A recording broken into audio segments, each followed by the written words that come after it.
Some stories are impossible to explain properly even hundreds of years later. Fires that began on the same day in different places. An airplane that is still argued about because of the missile version. A ship that vanished without a trace together with hundreds of people. A dream that showed a real murder in advance. And an island that appeared on the horizon and then simply disappeared. In this episode, events where the facts sound more terrifying than any legends. No fairy tales, no cheap horror stories, only real cases after which one question remains: how is this even possible? Watch until the end. The last story is one of the most terrifying. Enjoy watching. Deadly diseases of the Middle Ages. The word plague can probably be considered one of the most frightening words to the human ear. Today, even in the era of modern medicine, we already know what a major epidemic is when there are no known medicines for it. But can you imagine what horror medieval Europe experienced? Several deadly waves of plague mowed down the population beginning in the year 541 AD, including different types of epidemics, such as the bubonic plague with pathological enlargement of the lymph nodes, and even the mysterious dancing plague, when people dropped dead from exhaustion while continuing to dance chaotically. During the 15th and 16th centuries, Europe was struck by a new sinister disease, the English sweating sickness. The deadly infection began suddenly and inexplicably, with various symptoms ranging from paranoia to paralysis, and in just a few hours, a person melted away like a candle. This disease took the lives of almost 50% of those affected. Perhaps it was a virus brought by mercenaries during the War of the Roses, which mysteriously disappeared by the year 1578, leaving no traces or identified causes. More than a century later, in the year 1718, it returned, this time to France. In the region of Picardy, an outbreak known as the Picardy sweat was recorded, with the same strongest symptoms: profuse sweating, high fever, headaches, and a feeling of depression, plus a rash. Those affected by the infection had a rapid pulse, shortness of breath, and nosebleeds. Repeat infections were not uncommon, but the mortality rate was now 20%. Although it was a similar disease, its sudden reappearance remained unexplained, and such outbreaks continued for centuries, even in the 20th century. 6,000 people became their victims in the year 1906, and the epidemic continued until the end of the First World War. And then it retreated again without a trace, leaving modern researchers without material to study. So, the causes of these infections are still unknown. It is interesting how many other ancient viruses are playing hide and seek with us, waiting in the permafrost for their turn to enter the game. The Rosicrucian Society. Secret societies will never cease to fascinate us. Who knows, perhaps it was they who made history, and not official governments. Secrets and conspiracies carried out many coups d'etat, but they also had a huge influence on public consciousness without having the capabilities of modern mass media. They appeared and disappeared just as secretly and strangely, but even the suspicion of their presence caused anxiety among monarchs and religious leaders. What sinister drama was hidden behind the closed doors of their meetings? Among the early organizations of this kind was the very influential order of the Rosicrucians. This brotherhood created groups throughout the world of that time. It was assumed that the members of the organization possessed powerful esoteric wisdom, which they had passed down from ancient times. The origin of the teachings was described in anonymous secret books, so it can be established that the society arose around the year 1614 as the Order of the Rosy Cross. Their teachings supposedly combined mysticism and alchemy, which inspired great fear in those who did not possess this knowledge. It was the ancient mystical order of the Rosicrucians that captured the public imagination as one of the most famous secret societies of its time. Although they did not take open action, in the year 1623, the activity of the order became widely known in Paris. Imagine the atmosphere in a city where strangely drawn signs keep appearing here and there. The inscriptions and symbols on them announce the sinister arrival of the Rosicrucian brothers. We, being deputies of the Chief College of the Rosicrucian Brothers, carry out visible and invisible presence in this city by the grace of the Most High, to whom we turn the hearts of the righteous. Thus, without using books or printed products, they sought to turn people away from erroneous paths, to bring confusion into Christian dogma. Rumors quickly spread through the city. Supposedly, 36 agents of the secret society had sworn to sabotage Christianity, and those who followed them were promised wealth and even magical powers in return, the ability to teleport and merge with the surrounding environment. Fear seized Paris before the approaching threat. This panic also came at a time when the country was entering a phase of insane war against witches. And now, the Rosicrucians found themselves at the center of the hunt. Rumors from Germany supported the power and scale of the secret union. But we do not know whether it was really so. It is quite possible that fear has not only large eyes, but also large ears. Scholars suggest that it was only a mystification, an attempt to deliberately sow sensation, feeding the already growing madness. Modern experts would call this the first attempt at information warfare, or, as such things are now commonly called, a plant. What do you think? How ancient are these clever technologies? And if you know something specific about the affairs of this secret community, write to us in the comments.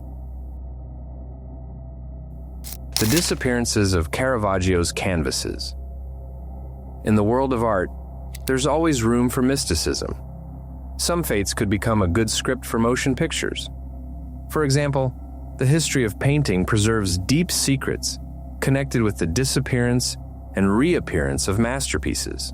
A vivid example is the personality and life of the artist Michelangelo Merisi da Caravaggio, whose strange death and the disappearance of his works remain the subject of a long-running intrigue. The leading Italian artist of the 16th and 17th centuries was known for his realistic, religiously inspired, and emotionally vivid works. This was explained by the traumas of the past. During the plague, their dynasty lost all the men, and fate endowed the artist himself with an untamable temperament. His works were invariably popular, sometimes just as madly as the expressive personality of their author. And even several centuries later, their enduring fame created a difficult story for them. Perhaps you will explain this as a curse, but over the centuries, some masterpieces suffered a sequence of losses and discoveries. They disappeared and appeared suddenly in different corners of the world. The most famous case is the painting Nativity with St. Francis and St. Lawrence, which was stolen from the Oratory of St. Lawrence in Palermo in the year 1969 and has still not been found. Or Judith and Holofernes, lost since the 17th century, but strangely found in a French attic in the year 2014. Other works, such as Ecce Homo and Mary Magdalene in Ecstasy, were known only through copies until the sudden appearance of their authentic versions. Ecce Homo manifested itself in Spain in the year 2021, and Mary Magdalene in Ecstasy surfaced in a private collection in the year 2014. The Crowning with Thorns, worth 150 million euros, also reappeared in Madrid after being considered lost for centuries. The image of St. Jerome was also stolen from St. John's Cathedral in Malta in the year 1984, but was found in the year 1986 after the police discovered the thieves and entered into negotiations with them. The mysteries of the paintings may be connected with the curse of the artist himself. He mysteriously disappeared at the age of 38 in July of the year 1610, when he was in Tuscany in Porto Ercole. Since Caravaggio had acquired many enemies, constantly participated in conflicts, feuds, and church disputes because of his paintings, this was enough for him to flee secretly. A fatal accident or a crime is also not excluded. As I see it, Caravaggio's paintings possess such powerful energy that they shared his restless fate, and it is unlikely that something inexplicable will ever stop happening to them.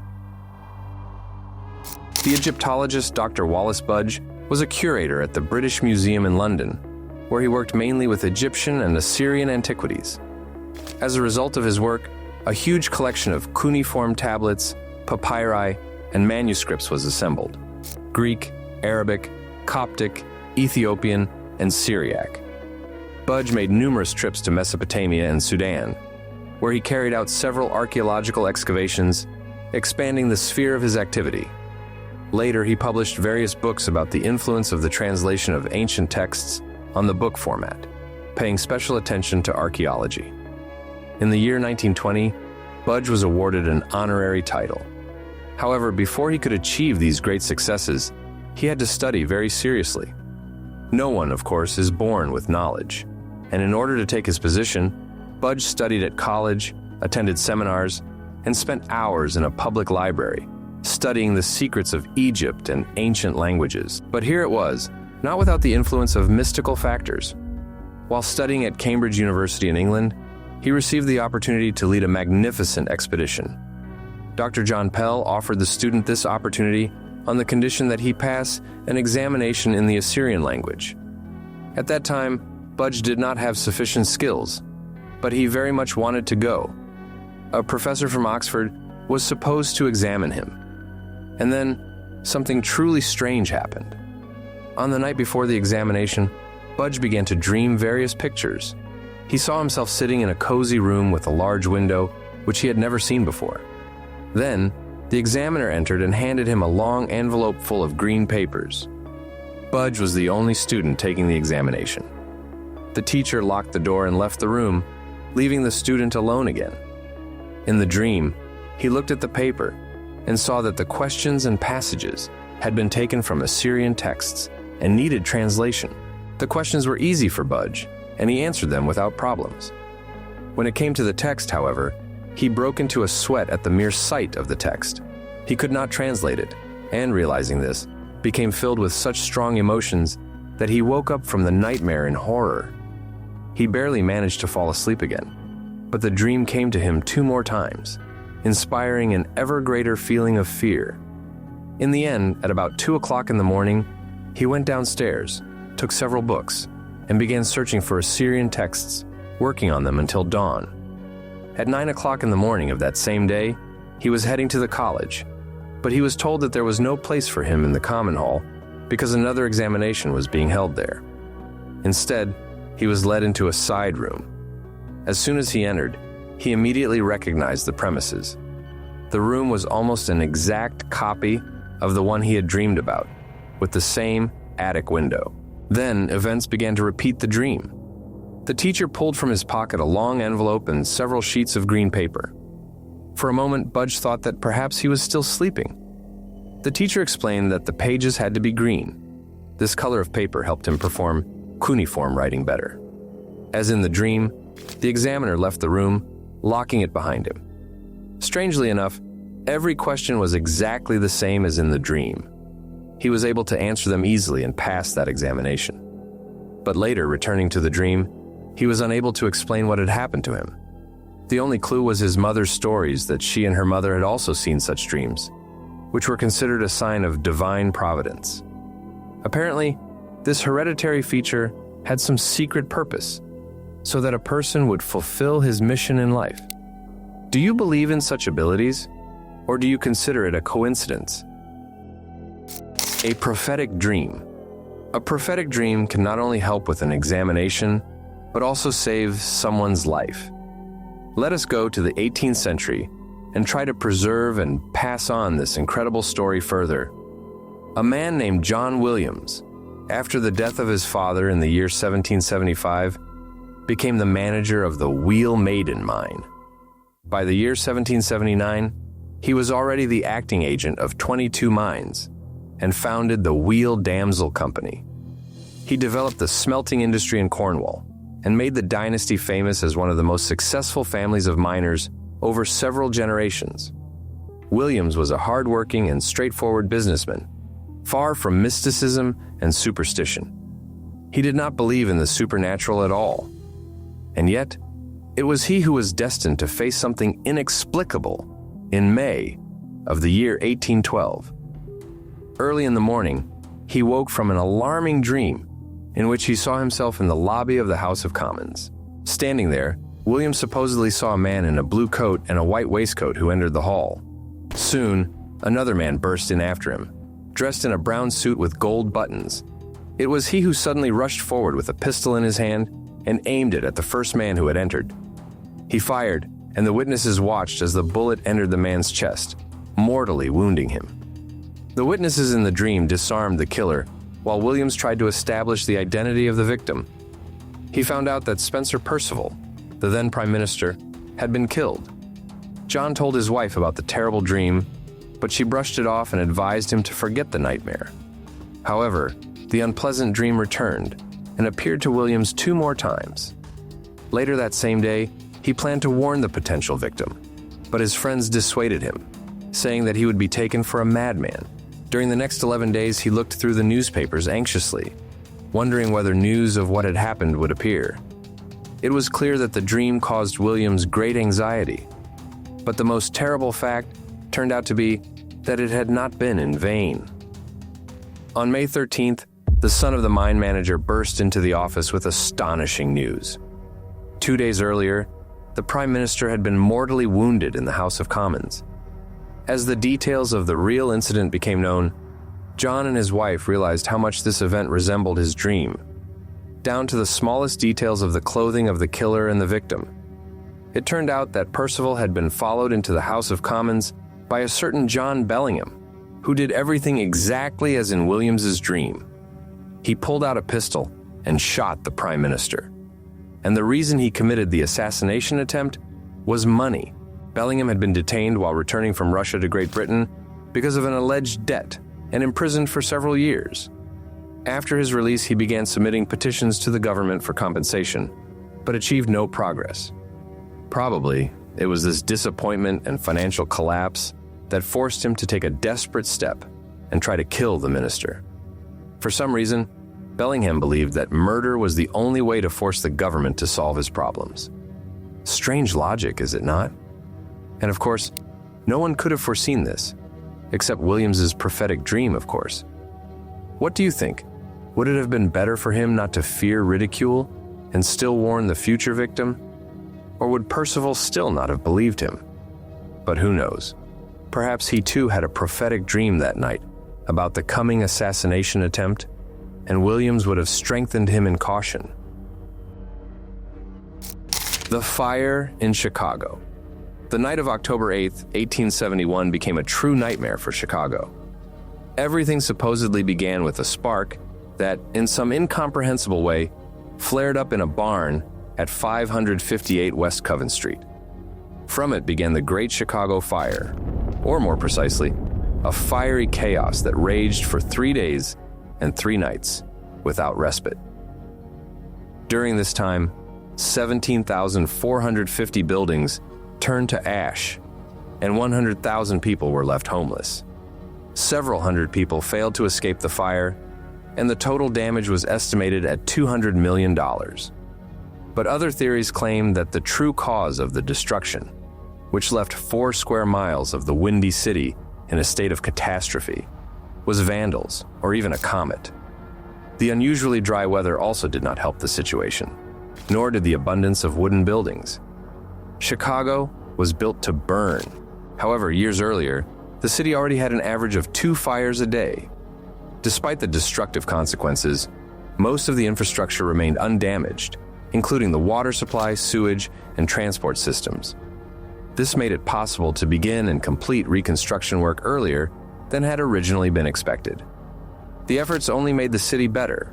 They stimulated economic development and even contributed to population growth. And the architects ultimately laid the foundation of the modern city with the first skyscrapers in history. As the saying goes, there would have been no happiness, but misfortune helped. But now, we will tell what remained behind the scenes and is unknown to most people. The fire in Chicago became a major event, and it simply overshadowed another catastrophe called the deadliest fire in the history of the United States. The Peshtigo Fire coincided in time with the Great Fire in Chicago. In the year 1871, the Midwest of the United States was subjected to a powerful firestorm. On the same day, October 8th, residents of the state of Wisconsin reported a series of spontaneous fires. They observed fireballs and blue flames, and also reported the absence of ordinary smoke, which is a characteristic feature of a firestorm. The insatiable flame engulfed an area of 2,300 square miles in the place called Peshtigo, and as a result of strong wind, dry heat, and nearby blazing forest fires, the flame turned into a wall of fire before it was picked up by tornado-like winds. Having gained the necessary energy, reaching a speed of 160 kilometers per hour, it even crashed down onto sandy beaches, and they turned into glass. Buildings were burned like candles, and panic-stricken residents turned to ash. The flame, vengeful and relentless, leaped through the air even across the waters of Green Bay, allowing the chaos to engulf another 12 settlements. Wagons and houses blew up, and residents were left without shelter, struggling against the growing heat. Only after 3 days did rains come, and the fires were managed to be extinguished. The town stood blackened with soot. But one well-known mystical circumstance gives researchers no peace. The timing of the fires in Peshtigo and Chicago was not the only coincidence in this catastrophic event. It also coincided with the passage of Biela's comet over the Midwest. Although meteorites, as a rule, do not become sources of ignition, considering that they cool after falling to the ground. However, the assumption that there could have been methane inside them quite confirms the possibility of ignition of a dry area of land where the forest fires began. Therefore, the fatal influence of the celestial body on these two catastrophes cannot be ruled out, since they occurred simultaneously and burned so many buildings to the ground. The salvation of the American Army. Rain, which could have saved the city from fire had it come on time, quite unexpectedly became a magical straw for an entire army. The year was 1776, when the American Revolution was raging. The colonists striving for independence, the so-called patriots, rose up against the despotic forces of the British Crown, the army and the loyalists. It was a cruel struggle for power and freedom, to which a bloody civil war was also added. The humanitarian catastrophe led to enormous destruction, economic collapse, the deaths of 25,000 soldiers, and forced evictions. In the year 1775, the Continental Army was created, which was supposed to oppose the crown for the freedom of America. It was led by the father of the nation, the legendary General George Washington, a wonderful leader who was a brilliant commander. But, despite the size of the army and confidence in their rightness, the revolution promised nothing good for the patriots from the very beginning. The army suffered enormous losses and was constantly forced to retreat. In addition, diseases, desertion, loss of guns, and lack of supplies caused constant damage. Try fighting without cannons, with wet gunpowder and rusty muskets. Washington himself considered such a war a hopeless matter, and the army was practically doomed. If not for a miracle, namely, the weather acquired historical significance. In August of the year 1776, the general with the Continental Army defended the territory of modern Brooklyn in a battle that would later be called the Battle of Long Island. The course of the battle differed little from previous defeats. Washington's troops were again outnumbered, and the enemy outflanked them. All that remained for them was to stand to the death. On August 27th, almost 1,000 American soldiers slept the sleep of death. More than 1,000 were taken prisoner, and several hundred wounded lost the ability to fight. The British, meanwhile, lost no more than 63 people that day. The Patriot troops retreated, once again abandoning their positions and securing for themselves a prolonged death. In addition to all this, Washington stood with his back to the East River, which was impossible to wade across. And then, the relentless moment came when an army of 15,000 redcoats appeared from beyond the horizon, and they were rapidly approaching the doomed. But unexpectedly, Mother Nature herself intervened in the course of the battle, throwing a thick cloud of fog over the area. On the 28th, heavy rain poured down, forcing both armies to stop. When the downpour subsided, it again left behind a thick fog that had no intention of dispersing. Believing that this was ordinary morning fog, the British decided to wait it out before bringing the bitter end of the American Revolution with a final blow. But by noon, the haze was still dense. For Washington and his troops, this was a miraculous salvation. The general ordered his men to use every possible means to cross the river, as long as they could stay afloat. Under the cover of the cloud, by nightfall, 9,000 soldiers reached the eastern harbor. By the way, the hanging fog was not a phenomenon for the summer weather of New York. And yet, by some magical coincidence, it held all day, forcing the redcoats to languish in waiting. The weather saved an entire army that day, giving the American Revolution a chance. The British soldiers woke the next morning, August 30th, and discovered that the dense cloud had dispersed along with the enemy. The Phantom Island Atlantis, the legendary mythical civilization documented by Plato, was located accordingly in the Atlantic Ocean, and everything we now know about it is that it sank overnight and disappeared from the maps forever. This story is perceived almost as a myth, but it turns out that Atlantis is not the only landmark that disappeared in the blink of an eye. Similar cases, though on a smaller scale, occurred later as well. For example, in the Irish county of Cork, there is the fishing village of Ballycotton, which stretches along the coast for a full 16 miles. Its sandy beach faces the bay of the same name, opening a picturesque view of the dark blue ocean surface. Considering the small population and seclusion, one might assume that there had never been any shocking news here, until July 17, 1878. It was on that day that the residents woke up and saw a strange spectacle. A completely new island had appeared on the horizon. It had appeared there, it seemed, overnight. The residents gathered on the shore, contemplating this mystery. From the coastline, they could make out such details as forests, mountains, and even valleys in the landscape of the new island. Intrigued by the sudden appearance of new land, the fishermen set off there in their boats, hoping to explore the sudden formation. However, as they approached the object, the island began to disappear. As soon as they reached the place, the vision vanished without a trace, as if it had never existed. The puzzled fishermen returned back and looked from the shore at the now empty bay. The view had returned to its previous state, but the spectacle was so obvious, although incredible, that it was carefully documented. Various theories continued to attach themselves to the old mystery. Researchers suggested that the strange spectacle was merely a hallucination, a mirage, like the well-known phenomenon called Fata Morgana. But despite numerous theories, no one knows exactly what happened on July 7, 1878. After all, we will not undertake to claim that the local residents suffered a mass madness that day, will we?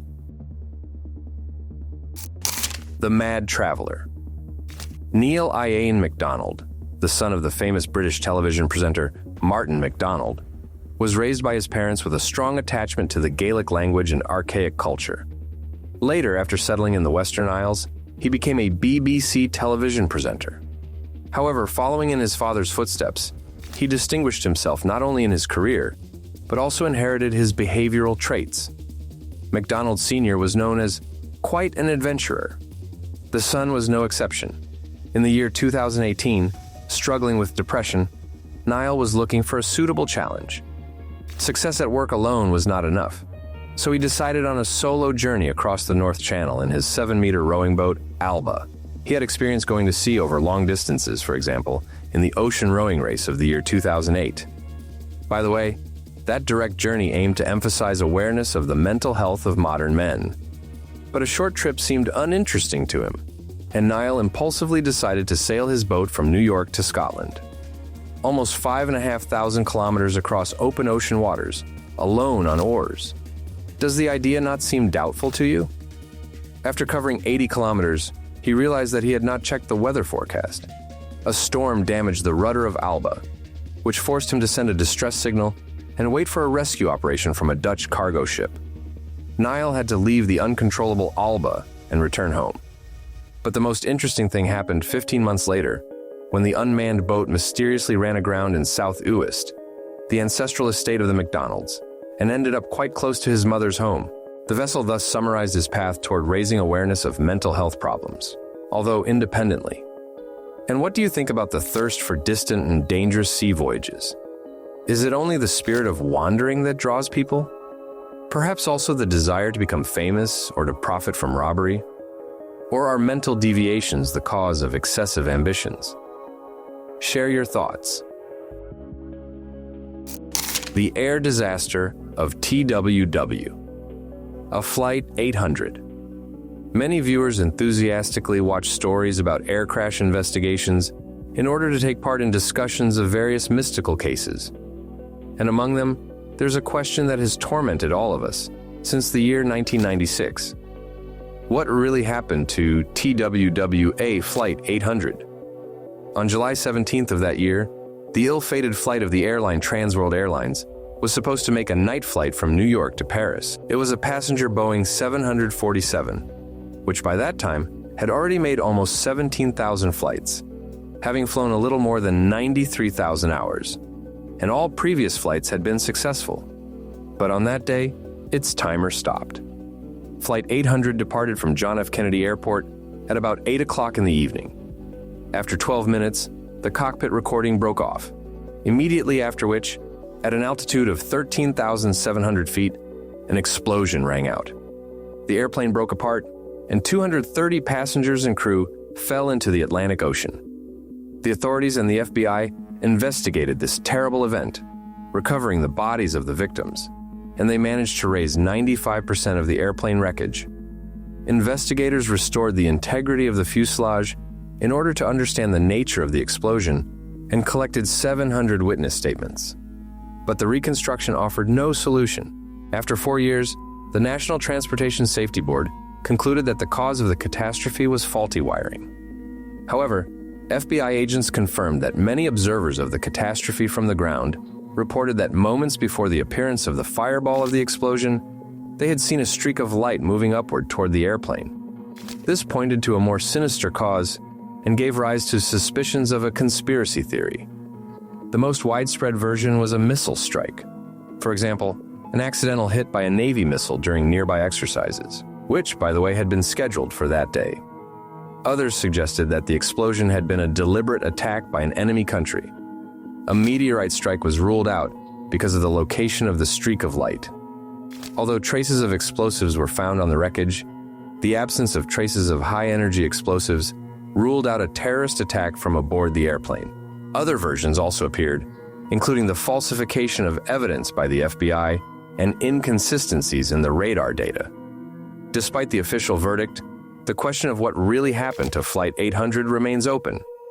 The only thing more terrifying than this is that the situation repeated itself years later.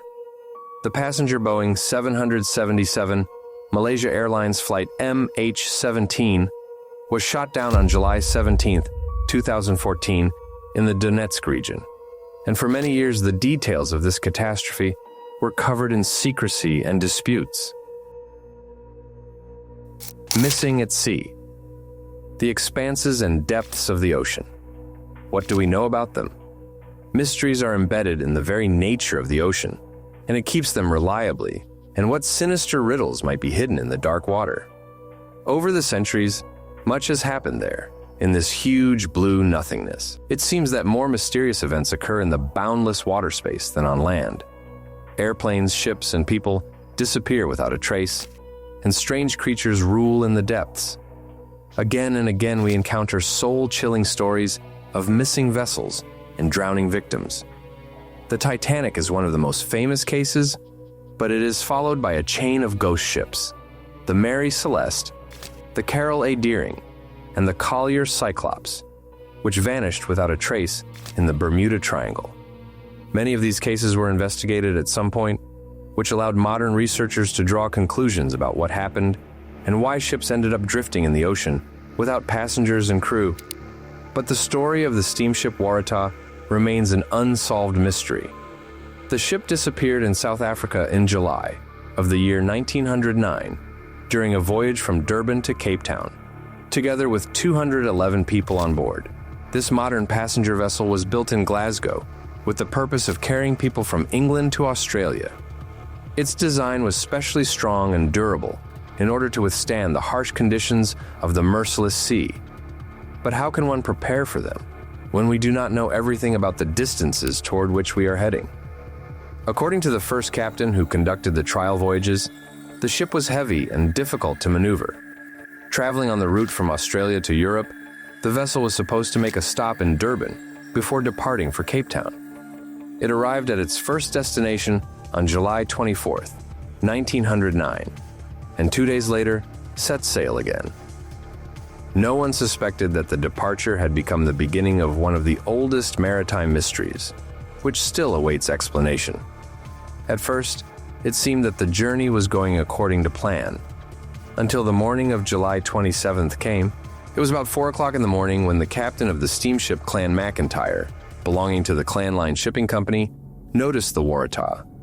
Since the Waratah was the faster vessel, by 6 o'clock it drew level with the Clan McIntyre, and both steamships exchanged light signals, reporting their names and destinations. And by 9:30 in the morning, the Waratah had disappeared beyond the horizon, where weather conditions did not promise difficulties. But, supposedly, during the next 24 hours, a hurricane swept in and conditions quickly worsened. The sea became dangerously rough, and according to the captain of a passing vessel, it was the worst he had seen in the last 13 years of his career. The exchange of information with the Clan McIntyre, however, was not the final sighting of the ill-fated vessel. On the day the Waratah disappeared, another ship, the Harlow, saw a steamship emitting a great deal of smoke, which possibly indicated a fire. As darkness fell, the Harlow watched the approaching running lights of the vessel. Then, 2 bright flashes of light blinded the witnesses for a moment, and the Waratah disappeared. Later that same night, the liner Union Castle exchanged signal lamps with a ship, distinguishing the last 3 letters of its name. And the final report of its sighting was the following. Through a spyglass, some steamship was seen struggling with high waves at a distance of about 7 kilometers from the shore. At one point, the vessel listed heavily to starboard, and then, before it had time to right itself, it was covered by a following wave. After that, the steamship disappeared from view, and the observer decided that it had sunk. The Waratah was expected to reach the shore on July 29th, but the steamship never arrived. Its disappearance caused alarm because of the large number of people on board and its reputation as the Australian Titanic, considered unsinkable. The first searches, begun on August 1st, were stopped because of bad weather. Later, cruisers were brought in, but their missions also ended in failure.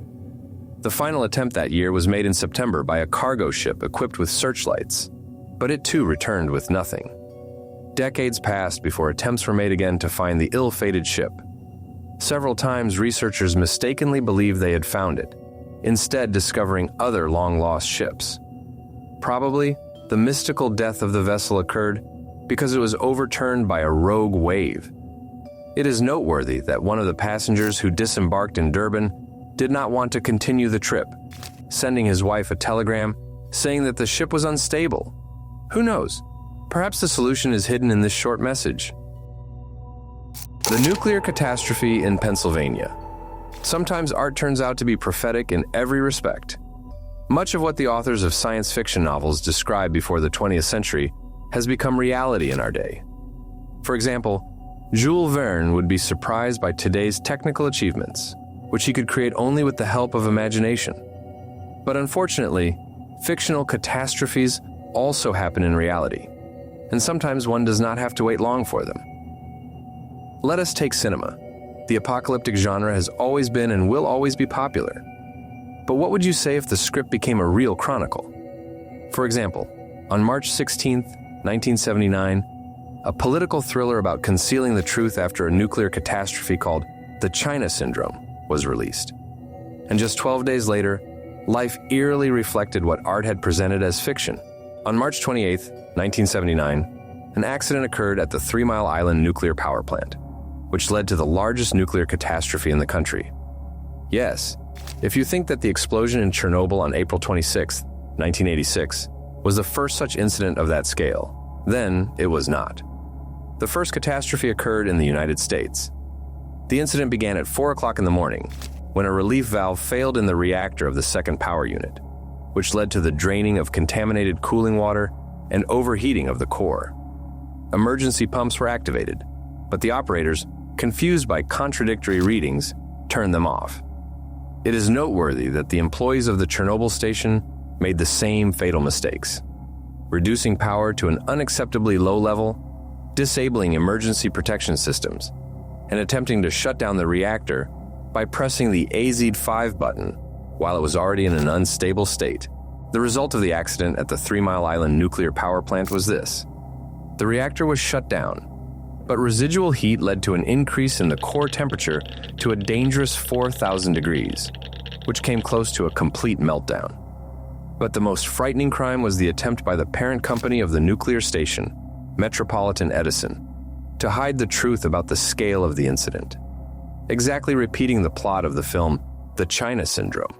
They spread false information that there had been no dangerous radiation leak. However, subsequent inspections confirmed an increased level of harmful radiation. Naturally, the catastrophe made the headlines of international news. And then Pennsylvania Governor Dick Thornburgh had to decide the issue of evacuating 140,000 residents of the central region of the state. There is one more alarming detailed coincidence here, which turned out to be prophetic. In the film, the phrase is heard, "An explosion at a nuclear power plant will make an area the size of Pennsylvania permanently uninhabitable." Why exactly did Pennsylvania, 12 days later, become the site of a catastrophe and evacuation because of the threat of a real nuclear crisis? And what other cases of frightening coincidences do you know?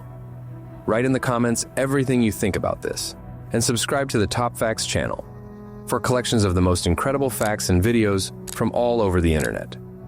Thank you for watching, and right now, watch the previous incredible episodes that have already appeared on your screen